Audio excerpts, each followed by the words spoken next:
Tenemos que ver de lo que pasa y cuán importante es en los efectos prácticos, más allá de la diplomacia. Y yo creo que los efectos prácticos, más allá de la diplomacia, la incidencia es menor, es diferida en el tiempo. Yo creo que Milei es un presidente, yo lo calificaría como bifronte. Tiene una mirada puesta en lo local, pero tiene una mirada puesta en lo global. Y cuando tiene la mirada puesta en lo global, él hace su campaña, que su campaña tiene que ver con la batalla cultural, la defensa global de las ideas de la libertad. A veces esa agenda no está necesariamente alineada en el corto plazo, término a término, con lo que pasa acá. Y el ciudadano que la mira desde afuera lo ve como algo alejado, y es algo alejado. Sí. Porque la problemática global del mundo obviamente impacta siempre, pero no creo que haya ningún tema que tenga una importancia crucial en este momento para Argentina, lo cual no quiere decir que no sea importante que el presidente esté ahí. Ahora, las bilaterales que tiene durante el día de hoy y mañana son bastante pragmáticas, digamos, bastante bilardistas todas, bastante del bolsillo todas, bastante concretas, sí. digo, son así. todas con bancos, y mañana con dos de los principales líderes mundiales es lo que tiene que ver a mercados, tanto Modi como Xi Jinping. Es cierto que con Xi Jinping hay una relación que inicialmente era absolutamente distante, pero que después el propio Milei dice, lo llamé y en 2 minutos me resolvió el tema del swap, y Argentina ahí tiene también un tema económico a resolver con China. Bueno, vos te acordás que durante la campaña, el tramo final, dijo, yo no comercio, no hago negocios, Exacto. no hablo con comunistas. Sin embargo, bueno, después vino la etapa del pragmatismo. Es muy importante la reunión con el presidente de China, con Xi Jinping, y también con, bueno, tanto el tema del fondo como del Banco Mundial. Lo sumamos a Gabriel Slavinsky. ¿Cómo estás, Gabriel? ¿Cómo andan? Muy bien, ¿vos? Bien, por suerte, bien. Bueno, ¿qué mirada tenés? Si querés lo ampliamos un poquito, no solamente a la presencia de Milei en la cumbre del G20 en Brasil, sino, bueno, a esta última, diríamos, 2 semanas del gobierno, ¿no? Que me parece que dejó mucho.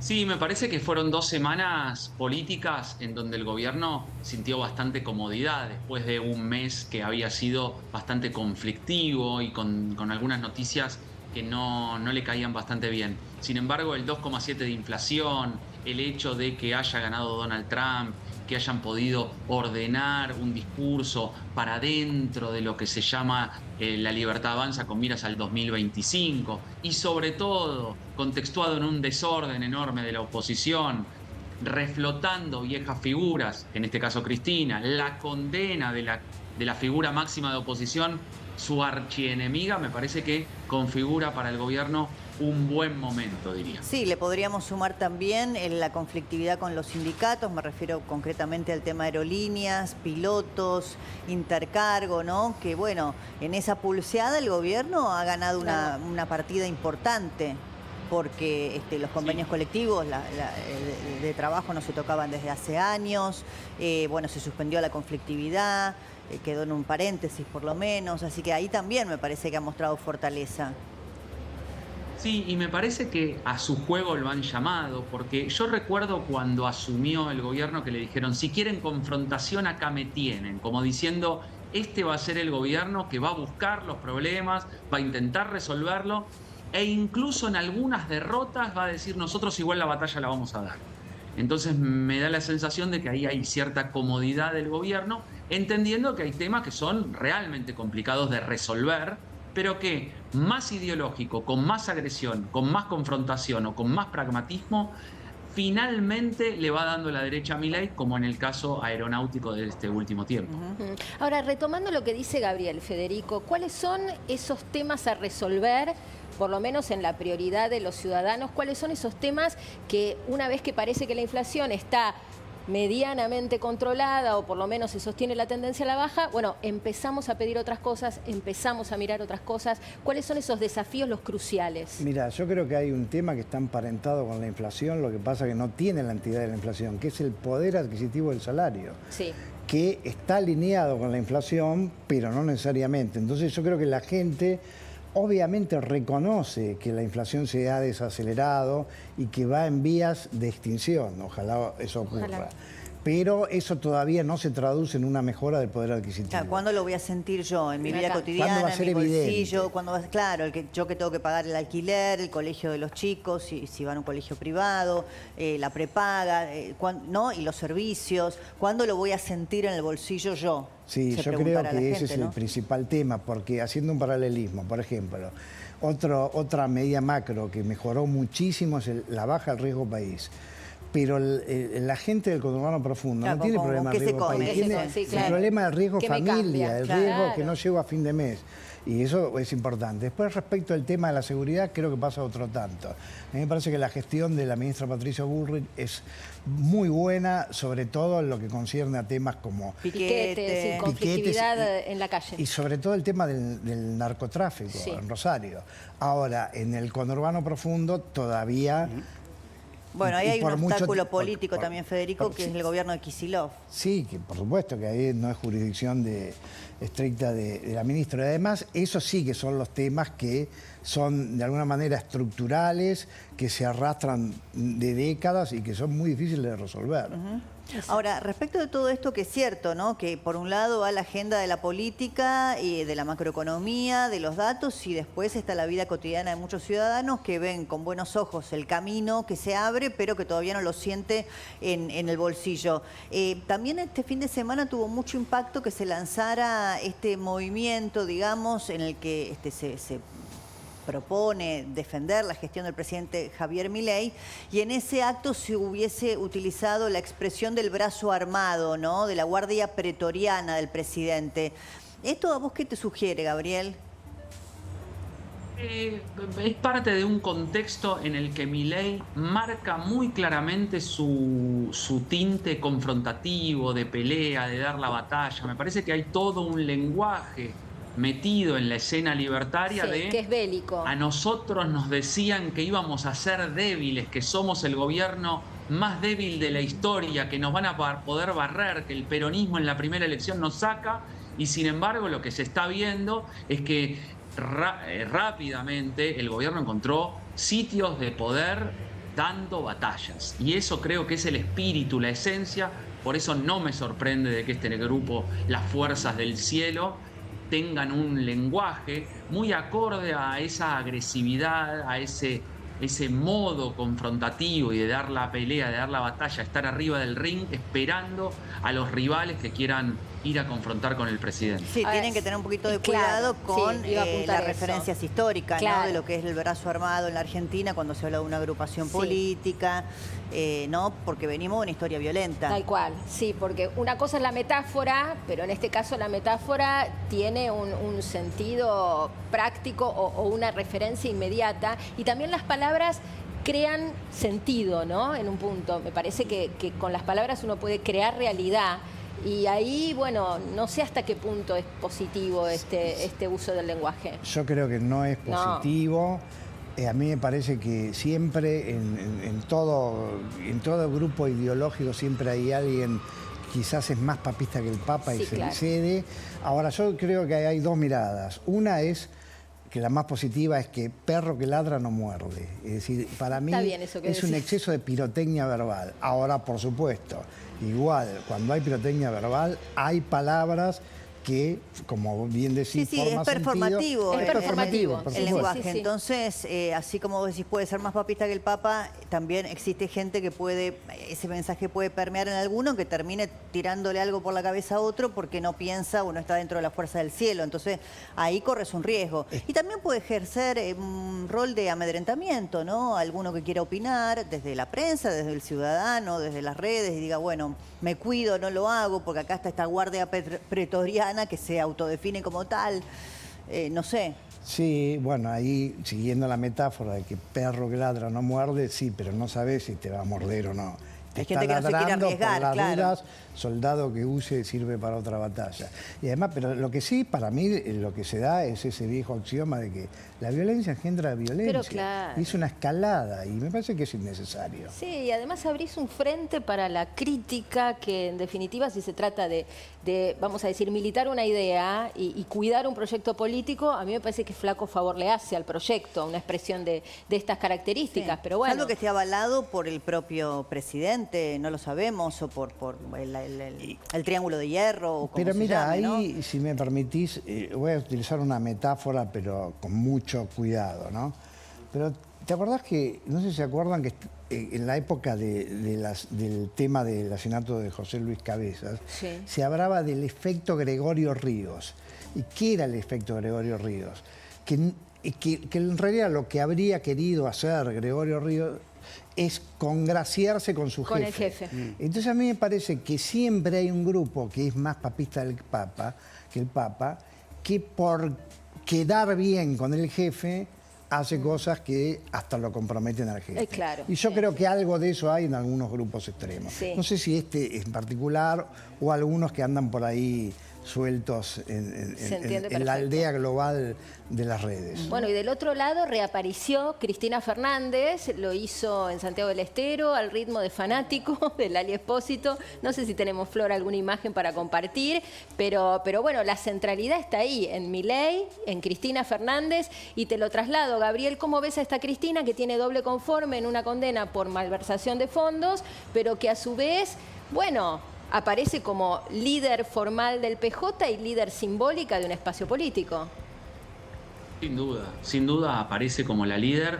Yo creo que principalmente porque Milei la elige, pese a que ella también lo eligió a Milei en la campaña. Cuando ella habla primero de los 3 tercios, en donde era la conveniencia para buscar el triunfo de Massa, lo que estaba haciendo era tratando de dividir el escenario que no le era positivo en ese momento al peronismo para dejar afuera a Juntos por el Cambio a Patricia Bullrich. Lo logró, la verdad es que lo logró, pero a esta altura yo creo que es Milei el que lo elige, el que la elige a ella, sabiendo de que es una figura de techos bajos, de que no va a poder, por su desgaste, por su doble condena, por su conflictividad dentro del espacio del peronismo, va a hacer de que sea una rival mucho más simple, por más de que siempre la política es compleja, de que la provincia de Buenos Aires, de que no hay que subestimar a nadie, pero que Cristina es más simple de que algún otro candidato que pudiera marcar una renovación política dentro del peronismo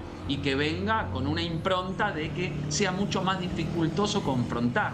Creo que es una enemiga íntima muy accesible, que encastra perfecto con el discurso de Milei. Sí, yo coincido que no es la misma Cristina del 2017, que está devaluada, que tiene menos poder, que tiene una condena en doble instancia, pero me acuerdo de que Macri también la eligió como antagonista y Macri perdió con la fórmula Fernández, Cristina Kirchner. Exactamente.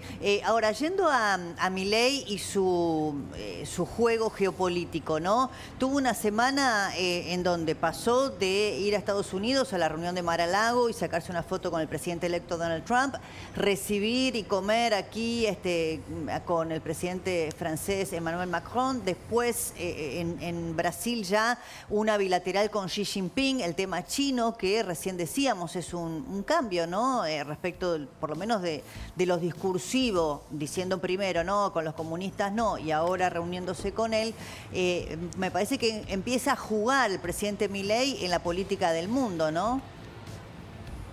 Gabriel. Sí, yo creo que parte del posicionamiento estratégico desde el día 1 de Javier Milei, que tenía varios factores, uno importante era el internacional, que pasó desde lo ideológico a dar clase en Davos, por ejemplo, sí, de lo que son las ideas de la libertad, a este Milei de un segundo semestre, que tanto en lo interno como en lo externo tiene un giro pragmático. Es un giro pragmático entendible y muy lógico, ¿no? Guillermo Francos en la jefatura de gabinete tratando de articular alguna ley que salga cuando la ley ómnibus no salía. Esto es del segundo semestre que tuvo su ley, la ley Bases.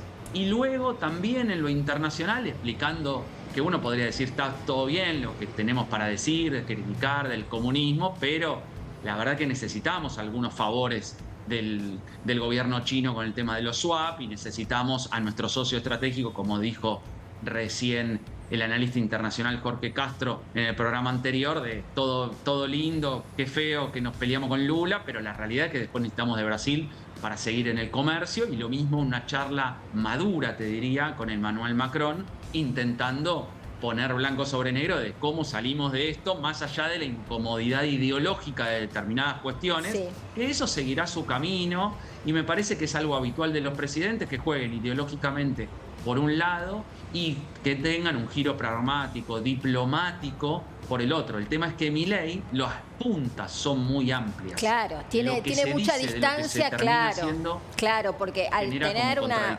posición tan ultramontana en lo económico, sobre todo, es verdad que las puntas o la brecha es muy amplia entre el pragmatismo y la posición genuina. Yo me acuerdo cuando se lo reprochaban a Néstor Kirchner, lo mismo. Sí. Que le pagaba al fondo, pero lo criticaba. O sí. que iba a los foros y decía, bueno, esto es Argentina, se entiende que es así. Y creo que Milei también comprende eso. Lo que pasa es que el tema es la vehemencia. La vehemencia y el nivel de agresividad. Decirle veces... socialistas, nacionalsocialistas, nazis, o comparada en una misma bolsa en el último discurso que tuvo ahí en el foro internacional, es un poco fuerte para después sentarse como si nada hubiese pasado. Sí, o tildar de comunistas a presidentes moderados que nada tienen, ya el comunismo, salvo en China, no sé, bueno... Como Lula, de hecho. Sí, a se lo muchos dijo. Otros presidentes europeos. Bueno, y también, hablando de posicionamientos inexplicables, la votación el otro día en la ONU, yo sé que la gente diría, como decía recién Federico, ¿no? Yo no como con la baja del riesgo país, bueno, Sí, la sí. gente dirá, y yo con las votaciones en la ONU tampoco, Sí. pero haber votado, que le valió un comunicado del PRO diciendo Argentina contra el resto de la humanidad, haber votado en Naciones Unidas una resolución contraria respecto de la violencia contra las mujeres y las niñas. Esas cosas que vos decís, bueno, si querés marcar un posicionamiento ideológico, hay necesidad de ir a este posicionamiento tan extremo e inexplicable. Y bueno, yo creo que Milei es un líder con muchísima convicción. Ahora, las convicciones tienen que ver con los profundos deseos de las personas y todos tenemos la tentación en determinadas circunstancias es de querer satisfacer nuestros deseos aunque sea inconveniente y a veces nos metemos en problemas. Es verdad lo que Yo decís. creo que algo de eso puede haber. Algo de eso puede haber. Ahora, y si uno tiene que ir a los efectos concretos de estas dos cuestiones que estamos discutiendo hoy, más allá del G20 como paraguas, ¿no? Digo, por un lado, el encuentro con Macron, por otro lado, Xi Jinping, que bueno, estamos mirando ahí justamente por los antecedentes y lo que fue la posición de Milei en campaña. ¿Qué se puede pasar en limpio de eso? ¿Cuál podría ser la ventaja concreta para la Argentina de una situación de la otra? Y si querés te sumo a Meloni, que está bajando del G20 para Buenos Aires. Mira, yo vuelvo a tu primera pregunta. A mí me parece que puede haber efectos positivos, porque acá lo que es claro es que Milei se sigue integrando como un líder importante en el escenario político global y que además ahí sí hay un pragmatismo respecto de su vínculo con China, que primero empezó siendo muy antagónico,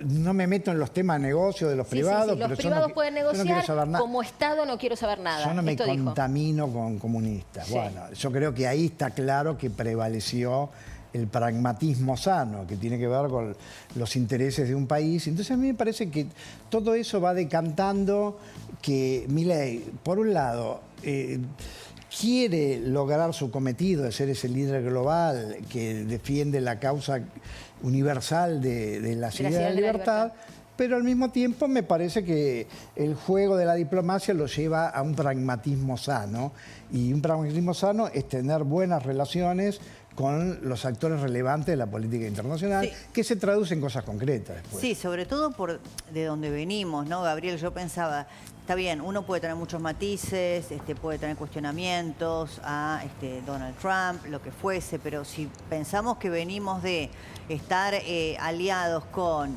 las dictaduras de Latinoamérica, con Venezuela, con Nicaragua, con Cuba, Bolivia, diciéndole a Rusia, te abrimos la puerta de América Latina a días de la invasión a Ucrania, bueno, o la relación con Evo Morales. Bueno, me parece que si uno ve de dónde viene, dice, bueno, bienvenida a la cercanía con las democracias occidentales del mundo. Yo creo que va por ahí la estrategia. Yo veo algo metódico y muy sistemático de dar el mensaje y no errarle nunca, de entender quién es el núcleo al que se habla y los por qué. Sobre todo basado en ese contraste que vos acabás de mencionar muy bien y de resumir bien esa lógica. La lógica es, nosotros no gobernamos para todos, es una gran diferencia con los gobiernos anteriores que intentaban integrar, unir, sumar poder a partir de incorporar a los diferentes. En este caso no es así. Es el gobierno que no es para todos, es para algunos, es para una porción, para un núcleo, seguramente para adherentes, llamémoslo de Juntos por el Cambio, etcétera. Pero no es un gobierno que busque atraer y generar consensos, por llamarlo de algún modo. Entonces, va en esa sintonía, con un rumbo muy claro, otros no tienen. Alberto, uno podría decir, no tenía un rumbo claro. Acá me parece que es una de las grandes virtudes del gobierno, entender dónde está el rumbo y transitarlo constantemente, incluso sin cálculo electoral o sin cálculo político, en donde hay ciertas derrotas, como lo de la universidad, como lo de los jubilados o los gastos de la CIDE. Entonces me parece que en esa lógica de cumplimiento de promesas va avanzando. Y uno tiene algunas que son más tangibles, como la inflación, que no hay corte de calles, y otras más amplias, como el triunfo de la intención de ganar la batalla cultural, que me parece que de eso se trata. Entonces es como que en este año el balance es una receta que se puso en marcha, ¿no? Que la libertad avanza. ¿Y qué pasa con los otros? Y más contraste que nunca. Se ocupan de hacer diseño de interiores, ¿viste? Diseño de interiores de partidos. ¿En qué estamos? Es buena esa metáfora. ¿Qué es lo que sentimos? ¿Cómo lo vivimos? Y, ¿viste? Y ahí no hay una casa tan sólida. Lo que hay es una decoración interna sin muchas grandes ideas. Se ve de afuera más o menos lo mismo. Sí, se entiende. Ahora, Gabriel, retoma un punto que en tu primera enumeración hacías, cuando dijiste cómo fue la semana pasada del gobierno, mencionaste el tema de la victoria de Trump y el impacto geopolítico que esto tiene, y viste que bueno, el hombre es el hombre y su circunstancia. Algunas, la baja de inflación es mérito del ajuste económico, todo lo que quieras, y algunas se te dan, ¿no? Vamos a decir así. Estás en el lugar indicado en el momento justo y se te dio un resultado electoral aparentemente favorable. ¿Vos crees que esto va a tener un correlato en la práctica, que efectivamente puede ser importante el rol de Trump para destrabar los desembolsos, el desembolso que falta en cuanto al crédito con el fondo, que puede haber algo que sí impacte en la economía real, más allá de G20 y los enunciados bonitos?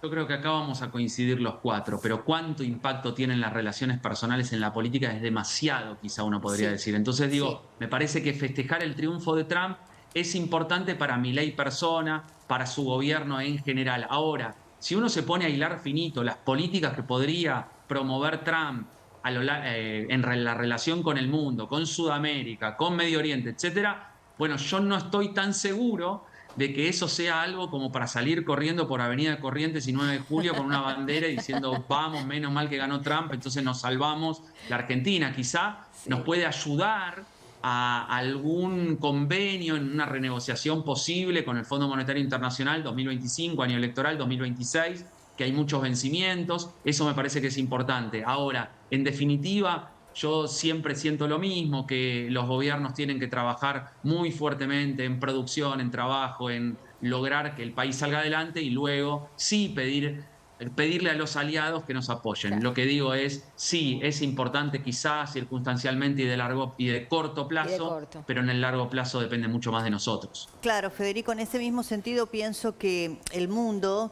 porque está el presidente Milei en este momento en el G20 con los países más relevantes del mundo, el mundo debe mirar a la Argentina también en estas cuestiones que independientemente de los vínculos personales son, bueno, ¿qué previsibilidad tiene el proyecto político actual? ¿Qué posibilidades tiene la Argentina de dar seguridad jurídica a eventuales futuros inversores, teniendo en cuenta que tenemos un triste récord, ¿no? Como antecedentes, me refiero. ¿Qué posibilidades tiene la Argentina de tener una economía sin cepo? de tener, bueno, un presidente que pueda, con las minorías parlamentarias que tiene hoy, seguir pasando leyes por el Congreso. Ven a Cristina Kirchner y el antagonismo que elige Milei para confrontar y dicen, pero espera, ¿es un proyecto terminado el del kirchnerismo o otra vez vamos a estar con esta situación como la de Macri que después terminaron volviendo? Sí, todo eso lo deben estar mirando, más allá de las declaraciones, que es lo importante de la Argentina, lo tangible, lo real, ¿no? Seguridad jurídica, previsibilidad. Sí, mira, yo creo que coincido en que deben estar mirando y lo que deben estar mirando es que es un equipo que que estaba al borde del descenso y que ahora anda muy bien, pero que todavía le falta para el campeonato. Y entonces lo mirás pensando, bueno, pero este arranque se va a consolidar o en cualquier momento vienen las fuerzas que lo llevaron a la decadencia y volvemos a lo mismo. Entonces a mí me parece que está en observación. Bueno, ahí la metáfora del paciente está en observación. Sí, sí. Con buen pronóstico. Con buena evolución. Con buena evolución, pero bueno, todavía el hecho no está consumado. Ahora, en relación a lo que se venía hablando de Milei y el país en el contexto internacional y con quién nos juntaba, quiénes eran nuestros amiguitos, perdónenme que lo diga así. Sí, los amiguitos que supimos conseguir con el kirchnerismo. Eran compañías que te llevan por el mal camino. Yo creo que Milei, si hay algo que encarna, es la vocación de grandeza y la vocación de riqueza, que yo creo que es algo razonable y legítimo de todos los países en contraposición con la vocación de pobreza y marginalidad. Y me parece que eso también tiene que tener peso, o me imagino que debe tener peso en la mirada internacional. Claro, de crecimiento de la Argentina, ¿no? Que esa es la... Y el camino de la desregulación, la flexibilización, que de hecho son, y te lo traslado, Slavinsky, de hecho son las... No digo objeciones, pero las distancias que marcan el documento sobre la lucha contra la pobreza, bueno, tiene que ver casi con una enunciación de principios que es ratificar la convicción sobre las ideas de la libertad. Es decir, dice, ok, estamos en contra de la pobreza y lucharemos contra ella, pero con nuestro manual. Y me parece que está en línea con lo que decía Federico, ¿no? De lo que está mirando el mundo, ¿no? El camino.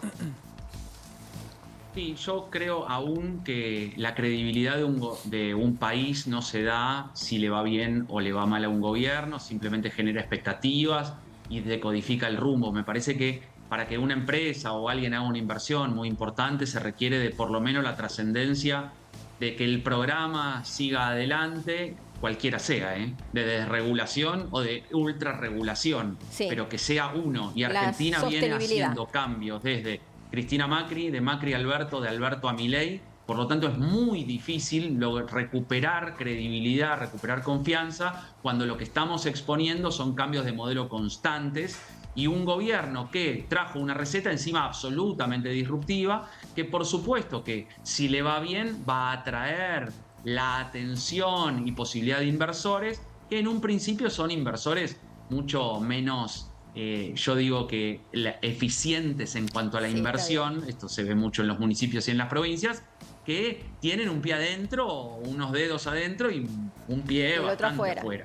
Claro. Entonces digo, y están viniendo, ¿viste? Dice, bueno, están viniendo las inversiones medio en portugués, van llegando, ¿no? Como que bueno, de a poquito y con mucha timidez. Esto requiere de que el país tenga una estrategia y no que un gobierno le vaya bien y en general al primer año, cuando más o menos se encaminan un par de resultados, lo que tendemos a pensar es que este gobierno ya está, ya nos salvó, tiene la receta, nos ha salvado y en realidad lo que necesitamos son quizá 1 o 2 décadas de estabilidad. Sí, sí, totalmente, ¿no? Por esto del péndulo, que no venga cada gobierno con esta cuestión refundacional y el que llega borra todo lo que el anterior hizo, que la Argentina pudiera tener políticas de Estado que trasciendan los gobiernos, que lo hemos visto en muchos países incluso de la región, aún con cambios de signo político en las presidencias, Uruguay, con partidos. Chile. Claro, que hay políticas de Estado que persisten, ¿no? Las instituciones siguen funcionando y bueno, la Argentina Argentina lamentablemente no tiene esa historia. Por eso ahí vuelvo a preguntar por el tema de la elección de medio término, que está a la vuelta de la esquina, parece, Ay, ¿no? Dios La mío. gente dice otra vez, bueno, Ni lo sí, digas. otra vez un proceso electoral, porque